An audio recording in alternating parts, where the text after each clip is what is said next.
una sa lahat. Pinagtataga ng lalaki ang isang pulis eskinita sa Parañaque. Nagpambuno pa ang dalawa. Ano kaya ang ugat ng gulo? Abangan maya-maya lang. Magandang hapon, Pilipinas. Kasama ang buong puwersa ng News 5. Ito, Frontline Pilipinas Weekend! Solid North Transit idinimanda dahil sa SETEX road crash. Mga naulilang pamilya humihingi ng 130 million pesos na danyos. Dalagita, muntik ng ma-rape ng driver ng sinakyang tricycle. Inihatid siya ng hotel at ipinakilala pang girlfriend. Bus bumangga sa tren sa Camarines Sur, 14 sugatan. Lalaking senior citizen patay matapos mabundol ng pickup sa parking lot ng isang mall sa Baguio. Simula na ng palakasan sa Palarong Pambansa 2025.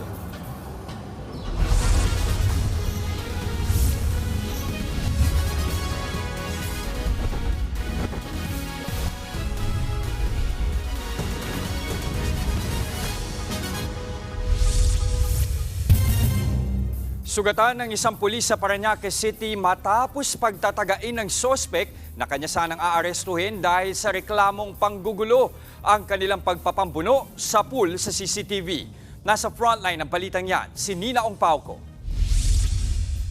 Sa CCTV footage na ito na eksklusibong nakuha ng News 5, makikita ang isang pulis na tila may inaabangan sa eskinita. Aabutan siya ng 2x2 na kahoy ng isang lalaki. Maya-maya lang, may kumaripas na lalaki at agad sinugod at pinagahampas ang pulis. May bitbit itong walis tingting at kutsilyo.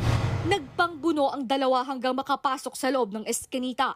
Ang pulis na yan, re-responde lang sana sa reklamong panggugulo ng sospek sa Creek Drive 1, Valley 8, Parañaque City kahapon. Pero dahil sa enkwentro, nagtamo siya ng 3 sugat sa ulo at isa sa dibdib. Nung palapit siya sa akin, pag atras ko, bigla naman akong outbalance. So pagka-outbalance ko, yung saka siya sumugod sa akin para itaga yung hawak-hawak niyang butcher net. Nakita ko sa likod niya maraming mga bata, palingon-lingon siya ron. Inisip ko baka mamaya, humablot siya ng bata ron at gawing pang-hostage. Hindi na nakunan sa CCTV pero nahuli rin ang sospek sa tulong ng mga residente. Ayon sa mga otoridad, talagang takaw gulo ang sospek. Gamit din umano ito ng illegal na droga at pabalik-balik na sa kulungan. Ganon daw talaga siya pagka high, pag nakatira ng drugs. So pagka kung sinong matipuhan niya, yun yung hamunin niya ng away. Aminado naman ang sospek sa ginawa niyang panggugulo at pagtaga sa pulis. Problema lang po sa pamilya. Stress. Sir, nahingi pa ako ng pamanin sana nagawa ko sa inyo. Nagawa ko lang po yun dahil sa problemado ako. Mahaharap siya sa patong-patong na mga kaso. Kabilang dyan ang direct assault, alarming scandals at posibleng frustrated murder. Nagbabalita mula sa Frontline, Nina Ongpauco, News 5. 4 ang sugatan kabilang ang ilang fire volunteer matapos lamunin ng apoy ang isang public market sa Santa Cruz, Laguna. Nasa frontline ng balitang yan si Elaine Fulencio. Nabulabog ng sunog ang palengking ito sa Santa Cruz, Laguna kahapon. Ayon sa mga otoridad, sumiklab ang apoy mag-aalas 6 ng umaga at umabot sa ika-4 na alarma. Unang nasunog ang mga tindahan ng damit. Mabilis itong kumalat kaya nadamay na rin ang mga stall ng nagtitinda ng mga sapatos. Pasado alas 9 ng umaga nang maapula ang sunog. Sa drone shot na ito, kitang-kita ang lawak ng pinsala sa pamilihan. Kinumpirma ng local office ng Bureau of Fire Protection na may 4 na nasugatan. 2 fire volunteer, isang BFP personnel at isang civilian. Gumugulong na ang investigasyon para matukoy ang naging mitsa ng apoy. Sa Las Piñas, kita mula sa labas ng bakod ang apoy na lumalamon sa bahay na ito sa isang subdivision. Ayon sa mga otoridad, pasado alas 10 ng umaga kahapon nagsimula ang sunog. Agad namang rumisponde ang Las Piñas BFP at naapulang apoy matapos ang 1 oras. Walang naitalang nasugatan o nasawi sa insidente. Inaalam pa ng kapulisan at mga tauhan ng BFP ang halaga ng pinsala at dahilan ng sunog. Nagbabalita mula sa Frontline, Elaine Fulgencio, News 5. Arestado ang isang masahistang nang huthut ng pera sa kanyang kliyente sa Maynila. Kung hindi, ikakalat daw niya ang mga malalaswang videos ng customer. Nasa Frontline na balitang yan, si Dave Abuel. Hindi na nakapalagpa ng arestuhin ng mga pulis ang lalaking masahistang yan sa isang apartment sa Malate, Maynila kahapon. Sospek ang lalaki sa pananakot at panghuhutot ng pera mula sa naging kliyente niyang lalaki. Ayon sa biktima, nagsimula ang pananakot noong magbanggit na sa messages ang sospek ng ilang personal na impormasyon niya. Nag-chat po siya sa akin na, kamusta si tita? Sabi niya po sa akin, alam ko kung saan ka nakatira, alam ko kung saan ka nagtatrabaho. Dito na raw nagsimulang humingi ng pera ang sospek hanggang sa umabot sa pananakot ng pagpapakalat ng umano'y malaswang video kung hindi magpapadala ng pera. So kailangan ko mag-send ng 1,000 sa kanya na hindi niya daw ako guguluhin, tapos hindi niya rin daw po ikakalat yung sex videos namin. Which is I firmly believe po talaga na wala pong nangyari sa amin. Sa takot, 5 beses nakapagpadala ng pera ang biktima na umabot sa higit 4,000 piso. Dumulog ang biktima sa mga pulis, saka nagsagawa ng entrapment. Nakuha sa sospek ang cellphone nito na naglalaman ng ilang videos na tingin ng pulis ay iba pang nabiktima ng sospek. Nakita natin doon ng mga videos and nude videos ng mga victim and then ng mismong suspect mismo. So ito siguro ay sinesend niya sa kanyang mga clients para tulod to avail ng promise na massage with extra service. Inaalam pa ng mga pulis kung meron talagang video ang mismong nagreklamo sa cellphone ng suspect. Pero ayon sa suspect, wala naman daw talagang video ang biktima. Tinakot lang daw niya ito dahil kailangan niya ng pera. Mensahe niya sa biktima, sana patawarin niya po ako, mapatawad pa niya ako, sana umupa na yung nararamdaman niya para sa akin, galit at saka yung takot. Mahaharap ang suspect sa reklamong robbery, extortion at paglabag sa Anti-Photo and Video Voyeurism Act of 2009. Nagbabalita mula sa Frontline, Dave Abuel, News 5. Sinisingil ang 130 million pesos na danyos ang Solid North Transit kaugnay ng malagim na aksidente sa SCTEX. Sinamahan ni Transportation Secretary Vince Dizon magsampa ng civil cases ang mga kaanak ng mga biktima laban sa bus driver sa kumpanya at presidente nito. 10 ang namatay sa aksidente noong Mayo 1. Base sa investigasyon, nakatulog umano ang bus driver na nauwi sa karambola ng 5 sasakyan. Suspendido pa rin ang lahat ng bus ng Pangasinan Solid North.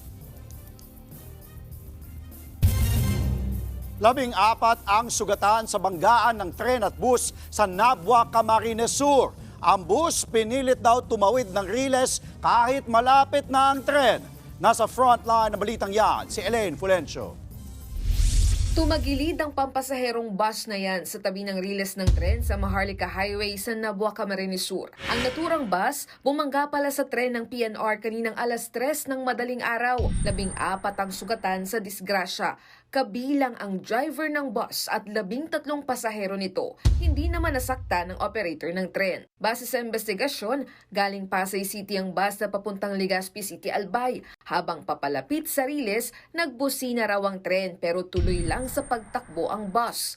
Posible raw na hindi agad narinig ng bus driver ang busina kaya tuluyan itong nabangga. Wala rin daw ilaw sa paligid ng riles. Wala ata silang flagman during na mga oras na ganyan. Pero mayroon silang mga early warning signs. Si tren malayo pa, nagbubusina na. Sa ngayon, nagpapagaling na sa ospital ang ilang sugatang biktima. Nagbabalita mula sa Frontline, Elaine Fulgencio, News 5. Sa ating ulat panahon, posibleng makaranas ng pag-ulan ng ilang bahagi ng bansa. Kalat-kalat na pag-ulan na may pagkulog ang mararanasan sa Palawan, Visayas at Mindanao. Dahil yan sa Intertropical Convergence Zone o ITCZ. Yan ay pagsalubong ng hangin mula sa Northern at Southern Hemispheres. Panakanak ang pag-ulan naman ang mararanasan sa Luzon, kabilang ang Metro Manila. Yan ay dahil sa easterly, so mainit na hangin na may dalang moisture mula sa silangan. Sa kabila niyan, inaasahang patuloy na makararanas ng mataas na heat index o damang init ang ilang lugar. Ayon sa Pag-asa, tinatayang aabot sa 45 degrees Celsius ang heat index sa Lawag, Dagupan at Apari, Cagayan bukas, May 25.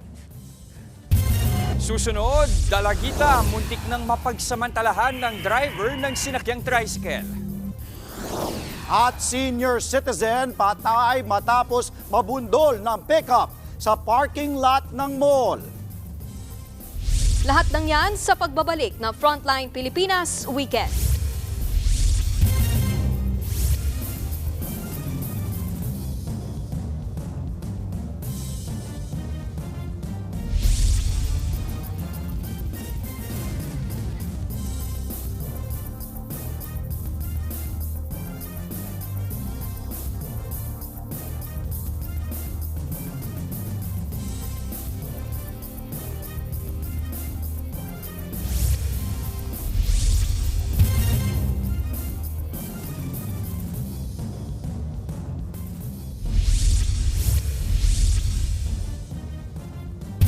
Muntik ng marip ang isang dalagita sa Antipolo, Rizal. Imbis na ihatid pa uwi, dinala siya sa hotel ng driver ng sinakyang tricycle. Nasa frontline ng balitang yan, si Faith Del Mundo. Nitong May 7 nang makunan sa CCTV ang 16 anyos na dalagang ito na sumakay ng tricycle sa Marcos Highway sa Antipolo City. Pauwi na sana siya mula sa kanyang trabaho bilang waitress. Pero ang sinakyang tricycle, sa hotel siya idiniretso imbes sa kanyang bahay. Pinipilit lang talaga siya na pumunta doon sa hotel na sinasabi. Pinagtataka niya, nung sinakay siya, nag-U-turn. Iba ang way niya na daan. Kuwento ng dalagita, nagdahilan daw ang tricycle driver na may nakalimutan daw ito. Sabi ko, kuya, hindi naman po kasi dito yung daan ko eh. Tapos sabi ko, kuya, ibaba mo na lang po ako dito. Nilisan niya lalo yung takbo ng tricycle niya. Ay sabi niya po sa akin, ihatid na lang kita pagkatapos. Kinabahan na po ako na. Sa loob ng hotel, makikitang nagbabayad na sa kahera ang tricycle driver.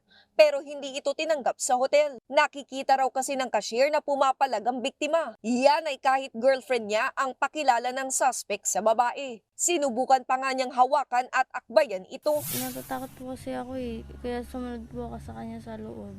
Para po makahingi po sana ng tulong. Pinipilit niya lang po ako, hinihila niya po ako. Tapos sinakbay ako. Natatakot po. Nakahingi pa ang biktima ng tulong sa group chat ng pamilya niya. Nag-alala po talaga ako kasi wala na pong ibang chat po eh. Iba na po yung pumapasok sa isip ko po, ma'am. Hindi ko alam kung buhay ba siya sa time na yun or ano. Tumigil lang daw sa pagpupumilit ang suspect nang magbanta ang dalagita na magsusumbong sa mga otoridad. Dito na iniwan ng tricycle driver ang dalagita sa hotel. Desidido naman ang pamilya ng biktima na magsampa ng reklamong paglabag sa Republic Act 7610 o Anti-Child Abuse Law laban sa tricycle driver. Inaalam na ang kanyang pagkakilanlan at tinutugis na siya ng mga pulis. Nagbabalita mula sa Frontline, Faith Del Mundo, News 5. Inirereklamo ng ilang residente sa Angeles City sa Pampanga ang marumi umanong supply ng tubig mula sa Prime Water. Tugon naman ng Prime Water, isolated incident lang at inaaksyonan na ito. At live mula sa Pampanga, nasa frontline ng balitang yan si Rainiel Pawid.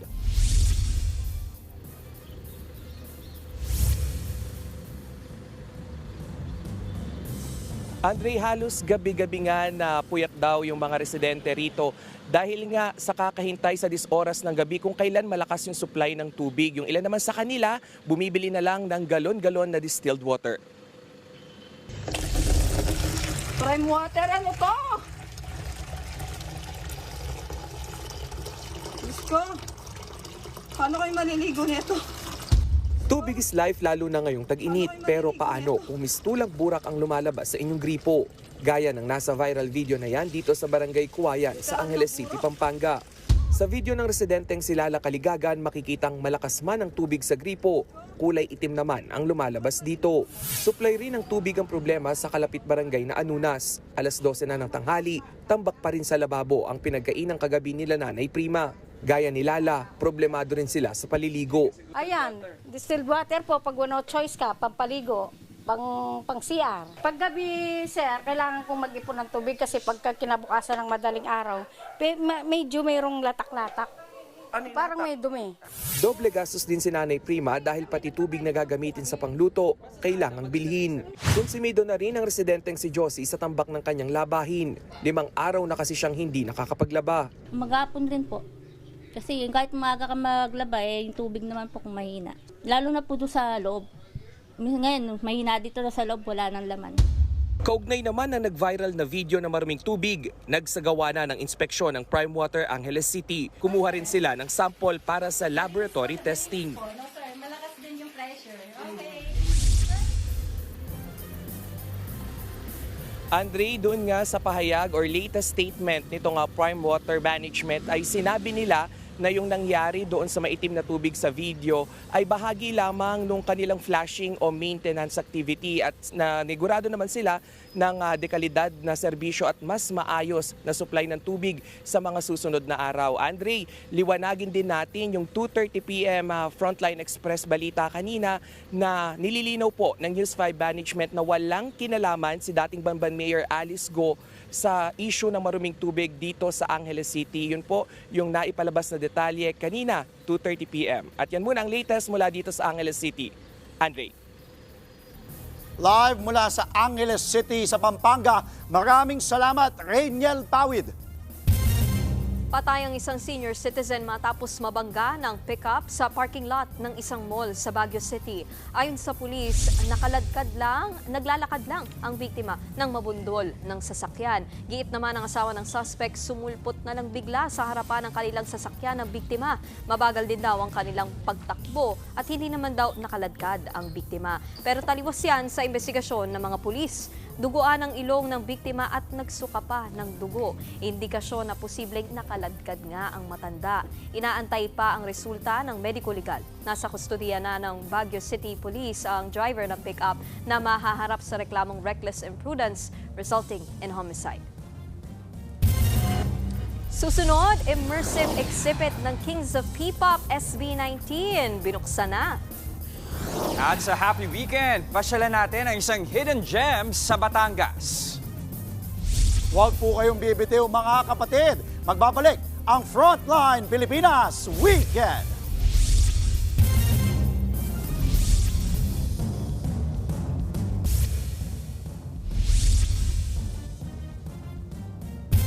Para sa mga kapatid nating mahilig mag-streaming, meron kaming super good news o signal para sa inyo.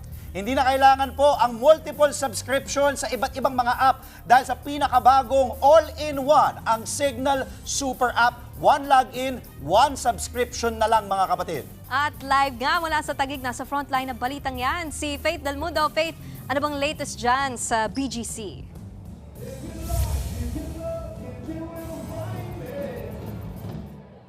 Yes, Jester, Nikki, something super nga ang nagaganap ngayon dito sa 5th Avenue, dito sa BGC na puno ng saya, kantahan at ng musika.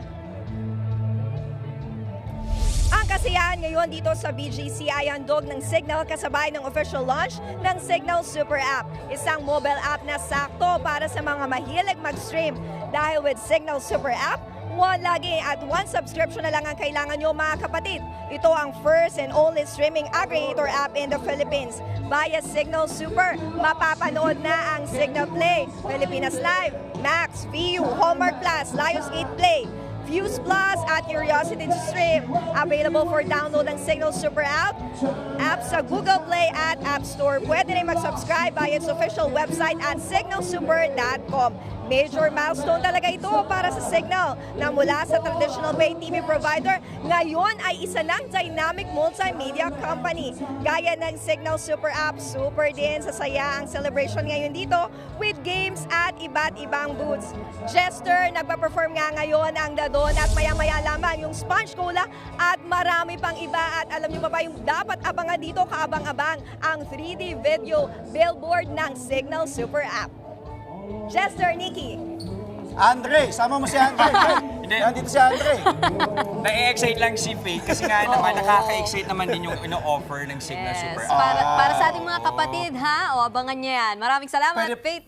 Tama, tama. Tama si Faith. Buti rin pasalamat ka. Pwede pa kayong humabol doon. Dahil doon, you can try it out. Kinikwento ko nga sa inyo. Dahil kami ay napalad, si Papu, Julius Babaw, pati si Ses. Kami ay, kumbaga, mangunguna sa pagpapalaganap ng Signal Super. Hindi.